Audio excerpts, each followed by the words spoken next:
L'histoire du développement de la découverte de notre concept est vraiment une belle histoire qui touche la démarche scientifique traditionnelle, qui nous dit qu'on fait une observation comme ça dans le réel, on observe un phénomène qu'on ne comprend pas, donc on essaie de l'expliquer, on émet des hypothèses, on va en laboratoire pour tester ces hypothèses, suivant les données qu'on obtient, on réajuste nos hypothèses, on émet de nouvelles hypothèses qu'on va retester comme ça en laboratoire et d'étape en étape, on en arrive à une compréhension approfondie du phénomène et c'est là qu'on dit avoir fait une découverte.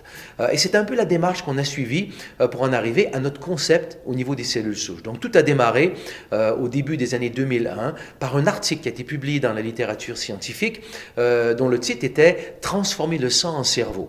Des chercheurs avaient observé comme ça que des cellules souches du sang avaient eu la capacité de migrer au niveau du cerveau et de devenir des cellules du cerveau.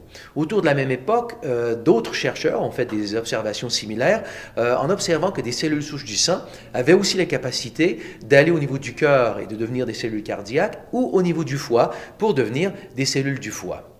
Donc, sur la base de ces données-là, et il faut se remettre encore une fois dans le contexte de l'époque, à l'époque, ce qu'on savait au niveau des cellules souches, la science traditionnelle des cellules souches adultes, nous disait que les cellules souches de moelle osseuse ont la capacité de se transformer en cellules du sang. Ce sont les précurseurs des globules rouges, globules blancs et des plaquettes sanguines, mais c'est là leur limitation. Elles n'ont pas la capacité de devenir d'autres types de cellules du corps humain. Donc, ces observations faisaient vraiment office de découverte. Donc, sur la base de ces données et de d'autres données disponibles à l'époque, on a donc émis l'hypothèse qu'on a publiée dans une revue médicale qui s'appelle Hypothèse médicale. On a émis l'hypothèse que les cellules souches de la moelle osseuse constituent le système naturel de réparation du corps humain. C'était à l'époque une idée, c'était à l'époque une hypothèse, mais au fil des années, il y a aujourd'hui des milliers d'articles qui ont été publiés qui soutiennent fortement cette vision des choses. On peut aujourd'hui dire que c'est vraiment un fait établi. Les cellules souches de la moelle osseuse constituent le système naturel du corps humain. Voilà un peu comment ça se passe.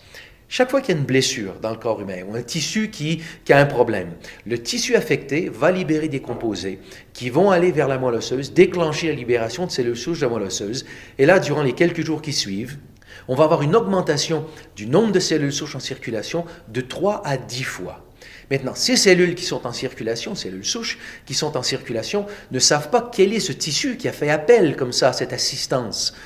Donc, pour pouvoir identifier le tissu où elles doivent aller, ce qui se passe, c'est que le tissu affecté, quelques jours après l'incident, va donc libérer une seconde génération de composés qui, localement, vont attirer les cellules souches qui, lorsqu'elles circulent donc dans les fins capillaires du tissu affecté, au contact de ces molécules SOS, si je peux dire, les cellules vont donc migrer à travers la paroi des capillaires, migrer dans le tissu affecté et au contact de débris cellulaires, ces cellules souches vont se multiplier et se transformer en cellules du tissu en question. C'est donc le système naturel de réparation du corps humain.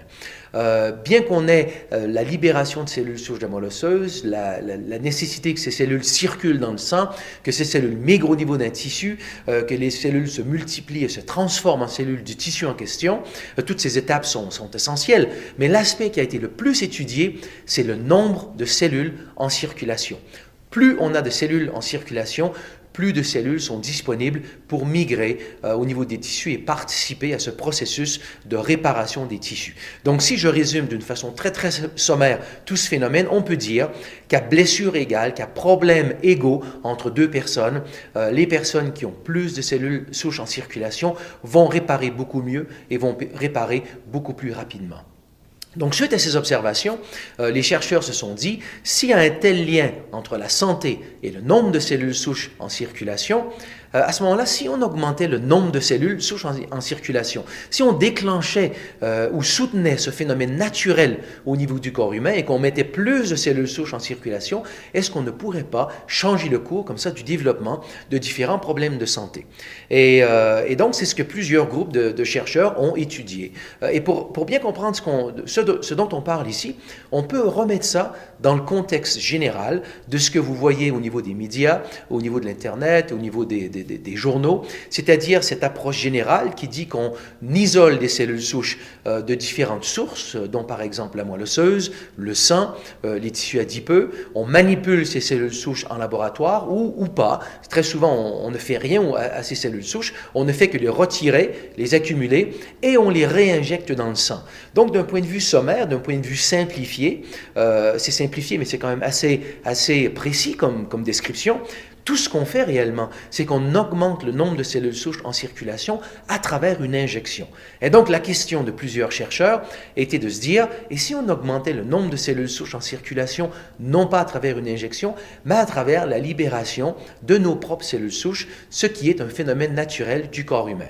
Et là, je résume plusieurs études qui ont été faites touchant la réparation du cœur, la réparation des poumons, la réparation du foie, la réparation des reins, des artères, du système nerveux central. Et d'une façon générale, la conclusion de toutes ces études, c'est que si on peut augmenter le nombre de cellules souches en circulation, on augmente la capacité de ces différents tissus à se réparer de façon à pouvoir changer le cours du développement de certains problèmes de santé. Donc, c'est vraiment une observation qui, à mon sens, pourrait être appelée même à changer le cours de la médecine ou notre façon de pratiquer la médecine. Mais de tout ça, ce qui m'apparaît le plus intéressant, c'est ce qui suit. C'est-à-dire que dans la recherche médicale en général, on étudie des maladies, on étudie très rarement la santé. Donc, il est difficile de parler de santé. Mais à travers toutes ces études au niveau des cellules souches, il y a quand même beaucoup d'observations parallèles qui ont été faites, qui nous amènent vers une observation fondamentale qui est que ce processus de réparation, c'est-à-dire un tissu affecté qui appelle à la libération de cellules souches, ensuite qui appelle ces cellules souches vers le tissu pour réparer le tissu, ce phénomène se passe au niveau du corps humain, même lorsqu'on n'a pas de blessure, lorsque quelqu'un est complètement en santé, sans blessure, il y a toujours à tous les jours de notre vie, cette migration qui se passe à un niveau beaucoup moindre, mais cette migration de cellules souches du sang vers les niveaux de tissus, vers les différents tissus du corps humain, pour entretenir comme ça le maintien, la santé des différents tissus. Donc, à chaque jour de notre vie, on perd des cellules de différents tissus et à chaque jour de notre vie, on remplace ces cellules qui ont été perdues avec des cellules souches fraîches qui se transforment en cellules du tissu en question. Donc, on a cette idée dans la médecine traditionnelle que la santé, c'est un peu, ou la perte de santé, c'est un peu un déclin au fil des années où on a le développement très lent de différents problèmes de santé et un jour, on obtient un diagnostic qui nous dit que bon, on a développé un diabète, on a développé un emphysème, on a développé un problème de santé quelconque. Mais là, avec toutes ces données, ce qu'on découvre, c'est pas le cas. La santé est en fait un équilibre entre deux phénomènes. D'un côté, on a la perte cellulaire, mais de l'autre côté, on a le renouvellement des tissus. Et la santé, en fait, est cet équilibre entre ces deux phénomènes. Si on peut maintenir les tissus, remplacer les cellules qui ont été perdues au même rythme avec lequel on perd les cellules, eh bien, on arrive à se maintenir comme ça en santé. Donc, la grande conclusion de tout ça, c'est que si on a un moyen pour soutenir le rôle naturel des cellules souches dans le corps, eh bien, on peut aider le corps comme ça à se maintenir. On peut faire une analogie assez simple pour comprendre ce phénomène. C'est un peu comme si on se pose la question, est-ce que lorsqu'on fait une banqueroute, on fait une faillite, est-ce que c'est parce qu'on a perdu son argent? Et d'un point de vue intuitif, on voudrait dire oui, on fait une faillite lorsqu'on perd son argent. Mais en réalité, on fait faillite le plus souvent lorsqu'on a perdu son revenu. C'est la perte du revenu qui nous amène à faire une faillite. C'est la perte du revenu cellulaire au niveau des tissus qui amène la banqueroute au niveau de la santé, donc le développement de la maladie. Donc quand on comprend ça, on peut se dire, on comprend bien que tout ce qu'on peut faire pour maintenir ou soutenir le rôle naturel des cellules souches au niveau du corps, on le fait. Et ça nous amène ça à une compréhension, je pense, nouvelle de la santé, du bien-être, qui peut avoir un impact important au niveau de la santé sociale, mais au niveau de la santé des individus aussi. C'est de se dire qu'aujourd'hui, le meilleur de la santé, c'est pas une critique, hein, c'est juste une observation, le meilleur de la santé, c'est la médecine préventive. Et c'est pour faire encore notre analogie au niveau de la finance, ce serait comme se dire, pour pouvoir devenir riche, prévenons la pauvreté. Et c'est évident qu'on ne deviendra jamais riche en prévenant la pauvreté. Il faut des stratégies de richesse pour devenir riche. C'est un peu pareil ici. On ne peut pas obtenir la santé simplement en prévenant la maladie.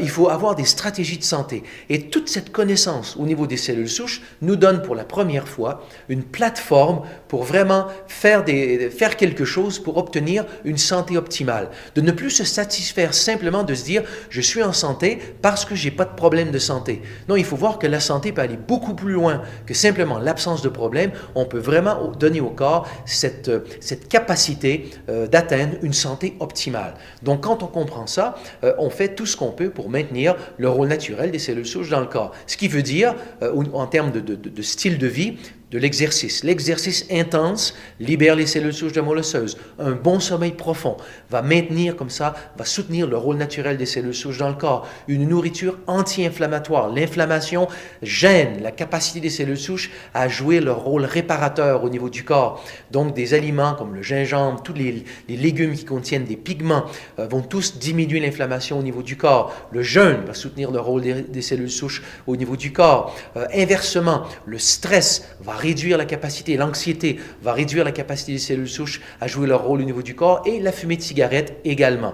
Donc, on essaie d'arrêter de fumer. C'est la fumée directe, mais aussi la fumée ambiante, donc la fumée secondaire. Donc, ce sont toutes des choses qu'on peut faire dans notre vie courante pour soutenir le rôle naturel des cellules souches dans le corps. Et ayant découvert un petit peu tout ça, l'emphase de toutes nos recherches au fil des années a été d'identifier des plantes naturelles qui soutiennent le rôle naturel des cellules souches au niveau du corps humain. Donc, c'est l'emphase de nos recherches et c'est le but, comme ça, de tous les produits qu'on a découverts et qu'on va continuer, comme ça, à développer au fil des années. Donc, voilà un peu le rôle naturel des cellules souches au niveau du corps, l'importance que ça joue au niveau de la santé de chaque individu et vraiment l'importance de soutenir ce rôle naturel au niveau des cellules souches au niveau du corps pour vraiment se maintenir en santé et vraiment donner une chance au corps d'atteindre cette santé optimale.